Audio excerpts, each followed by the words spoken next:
नमस्कार दोस्तों, JPSC paper 2 के सेट 6 में आपका स्वागत है। इस वीडियो में हम लोग ढोकलो सोहर शासन व्यवस्था से रिलेटेड जितने भी इंपॉर्टेंट क्वेश्चन बन सकते हैं एमसीक्यू फॉर्मेट में सारे इस वीडियो में हम लोग डिस्कस करने वाले हैं, ताकि आपको एग्जाम पर्सपेक्टिव से ज़्यादा हेल्प हो सके और आपके लिए एक अच्छा खासा नॉलेज बेस क्रिएट हो सके, ताकि आप एग्जाम में ज़्यादा से ज़्यादा क्वेश्चन अटेम्प्ट कर सके। तो शुरू करते हैं ढोकलो सोहर शासन व्यवस्था से पहला क्वेश्चन। और पहला क्वेश्चन शुरू करने से पहले मैं एक इंपॉर्टेंट बता दूँ कि ये वीडियो का जो लाइक टारगेट है ये सिर्फ 100 लाइक का है, तो वीडियो को लाइक जरूर करें। और शुरू करते हैं पहले क्वेश्चन से। ढोकलो सोहर शासन व्यवस्था का संबंध किस जनजाति समुदाय से है? तो ढोकलो सोहर जो शासन व्यवस्था है इसका जो संबंध है ये खड़िया जनजाति से है। ठीक है, ये जनजाति का खड़िया जनजाति का शासन व्यवस्था है ये। और ये जो है ये 2 स्तरीय, ठीक है, ग्राम स्तर पे ढोकलो हो गया और उसके हाई लेवल पे हो गया सोहर। और ग्राम स्तर पे जो इसका हेड होगा ये होता है ढोकलो, या कई बार इसको खड़िया भी कहा जाता है। ठीक है, खड़िया भी कहा जाता है। और सोहर स्तर पे इसका जो हेड होगा इसे सोहर राजा कहा जाता है। ठीक है, तो ये इतना कुछ आपको बस थोड़ा बेसिक आपको ये सब पता होना चाहिए। उसके बाद क्वेश्चन आगे देखते हैं क्या है। नेक्स्ट क्वेश्चन है जी, ढोकलो का शाब्दिक अर्थ क्या होता है? तो ढोकलो का जो शाब्दिक अर्थ होता है ये होता है बैठक। ठीक है, बैठक होता है ढोकलो का शाब्दिक अर्थ। उसके बाद नेक्स्ट क्वेश्चन है, सोहर का शाब्दिक अर्थ क्या होता है? तो सोहर का शाब्दिक अर्थ होता है अध्यक्ष। तो ढोकलो का शब्द शाब्दिक अर्थ हो गया बैठक और सोहर का शाब्दिक अर्थ हो गया अध्यक्ष। ठीक है, नेक्स्ट क्वेश्चन है, ढोकलो सोहर शासन व्यवस्था पर किस जनजाति के शासन का प्रभाव दिखाई पड़ता है? तो जैसा कि आपने पढ़ा होगा किसी सोर्स से, नहीं भी पढ़ा होगा तो मैं सारे फैक्ट जो है इस वीडियो में क्लियर कर देने वाला हूं, ताकि कोई भी कन्फ्यूज़न नहीं रहे। एटलीस्ट आपके एग्जाम के लिए अच्छा खासा प्रिपरेशन आपसे इस सब टॉपिक से हो जाए। तो ये जो है इसका प्रभाव देखा जाता है मुंडा का। क्यों? क्योंकि इसका ही एक उपशाखा था। ठीक है, उपशाखा ही है ढोकलो सोहर शासन व्यवस्था, मुंडा शासन व्यवस्था का ही उपशाखा है, इसलिए बहुत सारी चीज़ें आपको सिमिलर मिलेंगी। ठीक है, तो बहुत सारी चीज़ें आपको पता भी होनी चाहिए। अगर मुंडा आप सही से पढ़ लेते हैं तो बाकी सारे बहुत सारे शासन व्यवस्था में आपका हेल्प हो जाएगा। तो इसका जो सही आंसर हो जाएगा ये हो जाएगा मुंडा। नेक्स्ट क्वेश्चन है, खड़िया जनजाति मुख्यतः कितने प्रकार की होती है? तो खड़िया जनजाति जो होती है ये मुख्यतः 3 प्रकार की होती है। और तीनों प्रकार क्या क्या होती है ये मैं अगले क्वेश्चन में बताने वाला हूँ। ठीक है, तो इसका बस आपको फैक्ट याद रख लेना है कि खड़िया जनजाति जो है मुख्यतः 3 प्रकार की होती है। नेक्स्ट क्वेश्चन है, निम्न में से कौन सा एक खड़िया जनजाति का प्रकार नहीं है? जैसे मैंने अभी आपको बताया कि खड़िया जनजाति 3 प्रकार का होता है। एक होता है दूध खड़िया, एक होता है ढेकली खड़िया, एक होता है पहाड़ी खड़िया, लेकिन ये जो माल खड़िया है ये नहीं होता है। ठीक है, तो ये तीनों आपको याद रखना है। तीनों एग्जाम परस्पेक्टिव से इंपॉर्टेंट है। कोई भी आपको ऐसा सीक्वेंस दे देगा और क्वेश्चन में पूछ लेगा तब आप कन्फ्यूज हो जाइएगा। तो ये तीनों जो ऑप्शन है आपको याद रखना है। तो ये जो माल खड़िया है ये खड़िया जनजाति का प्रकार नहीं है, तो इसका सही आंसर ये होगा, लेकिन ये तीनों है। ठीक है, जो कि मैंने पिछले क्वेश्चन में भी बताया। नेक्स्ट क्वेश्चन है जी, खड़िया समाज द्वारा अखिल भारतीय महासभा का गठन कब किया गया? तो खड़िया समाज द्वारा अखिल भारतीय महासभा का गठन जो किया गया था ये 1934-35 ईस्वी में किया गया था। और इसी में जो है इसी शासन व्यवस्था में सबसे पहले जो हेड होता था, इसी महाबैठक के बाद बहुत सारे चेंजेस इसमें आ गए। जैसे कि पहले जो हेड होता था ये होता था करटाहा। ठीक है, करटाहा जो होता था हेड होता था, लेकिन इसके बाद से जो हो गया वो खड़िया हो गया ग्राम का हेड, और सोहर जो हो गया सोहर राजा उसका हेड हो गया।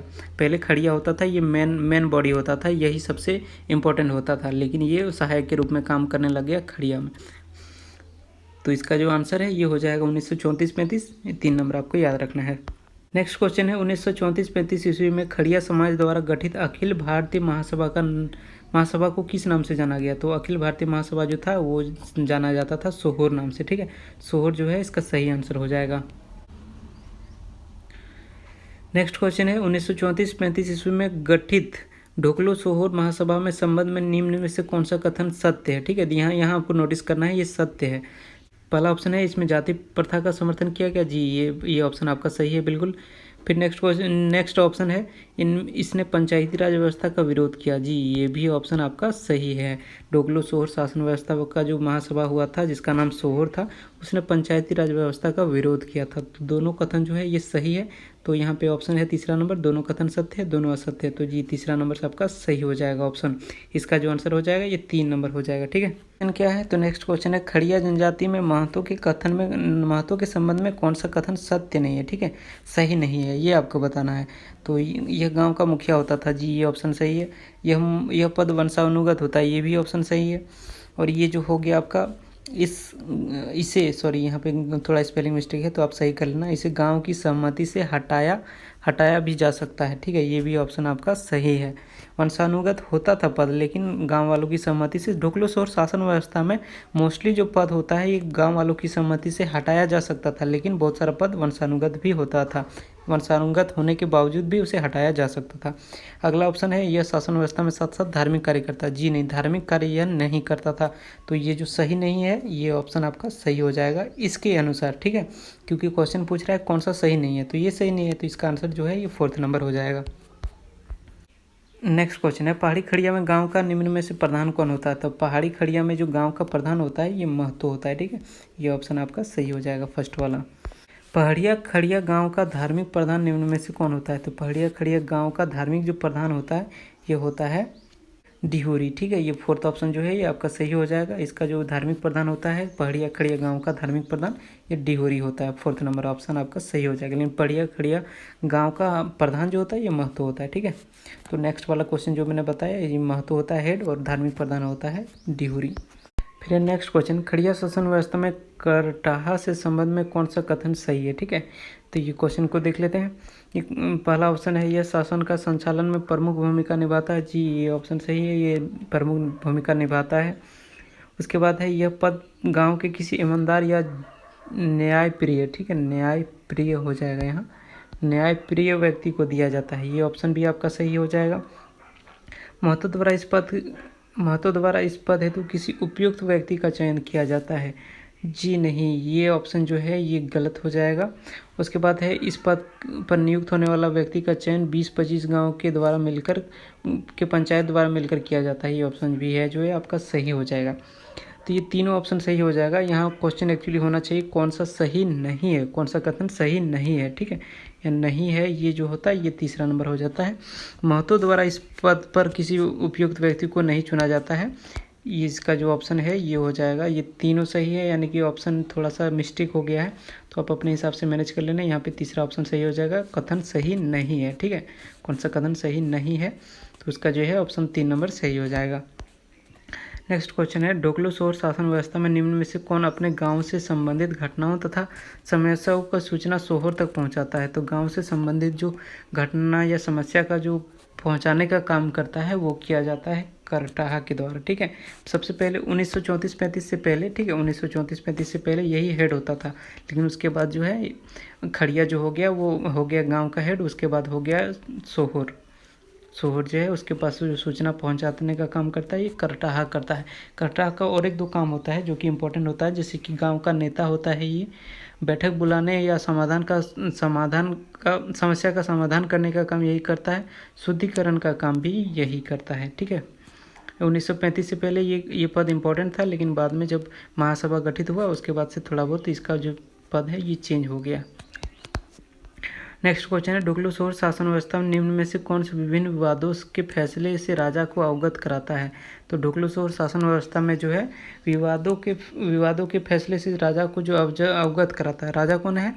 वो जो सोहर है ना, सोहर का हेड जो है सोहर राजा, उसी को अवगत कराता है। तो किसके द्वारा कहा जाता है? ये कहा जाता है करटाहा के द्वारा। ठीक है, इसका ऑप्शन जो है ये 3 नंबर सही हो जाएगा, क्योंकि इसका 2-3 काम ही इंपॉर्टेंट है। गांव का नेता है, संचालक है, बैठक बुलाने का काम, समस्या का समाधान, शुद्धिकरण, और पहले इसका पद इम्पोर्टेंट था, उसके बाद बाकी जो सूचना देने का काम वगैरह करता है ये किया जाता है करटाहा के द्वारा। ठीक है, ऑप्शन 3 आपका सही हो जाएगा। नेक्स्ट क्वेश्चन है, ढोकलो सोहर शासन व्यवस्था में अशुद्ध परिवारों के शुद्धिकरण का कार्य निम्न में से कौन करता है? तो इसका ऑप्शन आपको पहले से ही पता है कि इसका ऑप्शन जो है ये करटाहा हो जाएगा, जो कि मैंने 2 बार पहले भी बता चुका हूँ। ऐसे ही आप क्वेश्चन जब बार बार पढ़ोगे ना तो आपको एक टाइम के बाद बहुत सारा क्वेश्चन ऑटोमेटिक माइंड में आ जाएगा कि ये मैंने इस टाइप में पढ़ा है, तो इसका आंसर ये हो जाएगा। तो प्लीज़ वीडियो में लास्ट तक बने रहें और ध्यान से बस आप 1-2 बार देख लेंगे तो आपको अच्छे से याद हो जाएगा सारा क्वेश्चन, और यही छोटा छोटा चीज़ आपका सिलेक्शन दिलवा देगा। ठीक है, नेक्स्ट क्वेश्चन है, ढोकलो सोहर शासन व्यवस्था में अंतर्ग्रामीण विवादों का निपटारा निम्न में से किसके द्वारा किया जाता है? तो अंतर्ग्रामीण विवादों का जो निपटारा है ये किया जाता है खूंट के द्वारा। ठीक है, खूंट के द्वारा अंतर्ग्रामीण विवादों का निपटारा किया जाता है। नेक्स्ट क्वेश्चन है, ढोकलो के संबंध में निम्न में से कौन सा कथन असत्य है? ठीक है, असत्य पूछ रहा है कि कौन सा कथन असत्य है, तो देख लेते हैं ऑप्शन क्या है जी। संपूर्ण खड़िया समाज में बैठक को ढोकलो नाम से जाना जाता है। जी, ये ऑप्शन सही हो जाएगा आपका, यानी ये सही है, असत्य पूछ रहा है, मतलब ये जो है इसके संबंध में सही है। ठीक, खड़िया जनजाति द्वारा वार्षिक रूप में ढोकलो का आयोजन किया जाता है। ढोकलो क्या है? बैठक है, तो इसका आयोजन जो है वो साल में एक बार कम से कम करना ही पड़ता है, तो ये भी ऑप्शन सही हो जाएगा। उसके बाद है प्रत्येक 3 वर्ष में ढोकलो शोहर का चुनाव लोगों के द्वारा ढोकलो का माध्यम से किया जाता है। ठीक है, ढोकलो के माध्यम से जो है लोगों के द्वारा चुनाव किया जाता है ढोकलो सोहर का, जो गांव का हेड है और जो सोहर राजा है, दोनों का जो चुनाव होता है, ये 3 साल के लिए फिक्स होता है, ये 3 साल के लिए होता है। तो ये जो है ऑप्शन जो है ये तीनों सही है, तो इसका जो फोर्थ है ये सही हो जाएगा। उपरोक्त सारा कथन सत्य है। यहाँ क्वेश्चन क्या बोला था, कौन सा असत्य है? असत्य एक भी इसमें से नहीं है, लेकिन इसका जो फोर्थ ऑप्शन है ये क्वेश्चन का आंसर हो जाएगा। सारे कथन सत्य हैं। नेक्स्ट क्वेश्चन है, ढोकलो सोहर का मंत्री या सचिव कौन होता है? ढोकलो सोहर, यहाँ पे सोहर होना चाहिए एक्चुअली, लेकिन कोई इशू नहीं है। ढोकलो सोहर का जो सचिव होता है ये होता है लिखाकड़। ठीक है, लिखाकड़ जो होता है ये होता है ढोकलो सोहर का मंत्री या सचिव, और ये जो है ये राजा को सामाजिक, राजनीतिक और प्रशासनिक कार्यों में सहयोग देता है। ठीक है, सामाजिक, राजनीतिक और प्रशासनिक तीनों टाइप के कार्य में सहयोग देता है। कौन? लिखाकड़। किसको? सोहर को, क्योंकि उसका मंत्री या सचिव होता है।